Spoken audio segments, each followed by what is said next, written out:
raconte l'histoire d'un nain pyromane.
Cette sensation avant la mise à feu.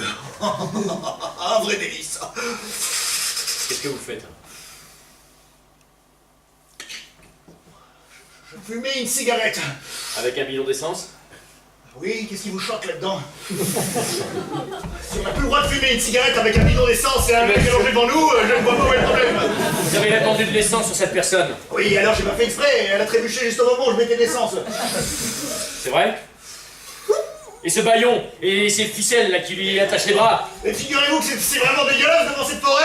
Il y avait déjà ça par terre quand je suis arrivé, il est tombé, il s'est pris les pieds dans la ficelle et ça lui a bâillonné la bouche. Tiens, Jacques, voilà la machette! Oh bien! Et votre ami là, avec une machette, comment ça se fait? Qu'est-ce qu'il veut faire avec? C'est pas son ami? On se connaît pas. Alors ça va. Donc, si j'ai bien compris, vous vous promeniez avec votre bidon d'essence innocemment à 4 h du matin? Oui, enfin, je savais pas que c'était l'essence, hein. D'ailleurs, je ne sais toujours pas, c'est vous qui me l'avez dit, hein. D'accord, ok, très bien, je suis prêt à l'admettre. Et là, il se trouve qu'il y a quelqu'un, un de vos amis, cette fois-ci? Je ne me connaissais pas non plus. J'allais justement arroser avec les bidons la forêt que je trouve un peu sèche. Vous avez plusieurs bidons? Je sais pas. Il faut tout recommencer à zéro. Bon. Donc vous êtes arrivé avec plusieurs bidons dont vous ne saviez pas que c'était de l'essence. J'en ai qu'un seul, le reste est dans la voiture. Le reste. Vous êtes venu en voiture avec plusieurs bidons dans votre coffre sans savoir que c'était de l'essence. Et là, vous avez décidé d'allumer une cigarette. Et là, quelqu'un que vous ne connaissez pas a trébuché, a tombé la tête de la première sur un ballon qui était déjà tout prêt, qui se l'est mis autour de la tête et en même temps sur des ficelles qui lui ont attaché les pieds et les bras. Et c'est d'ailleurs à cause de ça qu'il est tombé, il s'est pris le pied dans les ficelles. C'est logique, c'est logique, c'est logique. Je voudrais d'ailleurs porter plainte parce que je trouve ça inadmissible de la part de l'État de laisser les ficelles en plein milieu. C'est noté. Ainsi que des ballons par terre. Regardez cette nature magnifique, hein. Et croyez-moi que je ne savais pas qu'il y avait des bidons à l'intérieur de ces bidons d'eau. Je crois que des bidons à l'intérieur des bidons? De l'eau à l'intérieur de ces bidons d'essence. Il y a de l'eau à l'intérieur des bidons d'essence?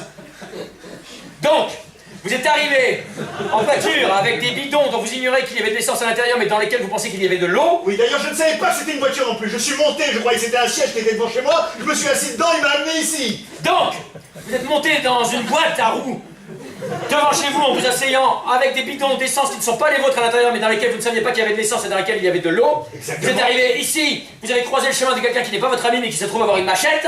Et là vous êtes tombé sur quelqu'un que vous ne connaissez pas qui s'est pris les pieds dans une ficelle qui se sont attachés à ses pieds et à ses mains. Il est tombé, il s'est bâillonné tout seul la tête et là, vous fumez. Exactement. Je fumais parce que j'étais étonné de trouver un tas de morts de 4 personnes juste à côté. Donc il y a des morts. Oui, 4, juste là. Ça vous paraît pas dingue? Vous avez pas envie de fumer une cigarette, vous? C'est parfaitement, c'est exactement. Oh, mais c'est dingue ça. On dirait que vous êtes suspicieux, monsieur. Croyez-moi que c'est moi la victime là-dedans. Imaginez-vous, vous baladez en forêt et trouvez 4 victimes allongées par terre, mortes, la tête tranchée, roulées dans le bas-côté. Alors Très bien. regardez, j'ai même du sang partout, ça a du gicler jusqu'à moi. Ah, de mouchoirs comme tu me l'avais demandé. Mais vous connaissez ou vous connaissez pas Non, on finalement? se connaît pas, mais ça empêche pas d'apporter des boîtes de mouchoirs aux gens qu'on connaît pas. C'est vrai, c'est vrai, c'est vrai. Exactement. C'est vrai que vous êtes tous les deux des personnes de petite taille. Bon écoutez, tout ça m'a l'air parfaitement logique. Bah Je oui, m'excuse de vous avoir bien dérangé sûr. et je vous souhaite une bonne nuit, monsieur. Alors commencez pas surtout. Bien sûr, sans problème. Bonne soirée.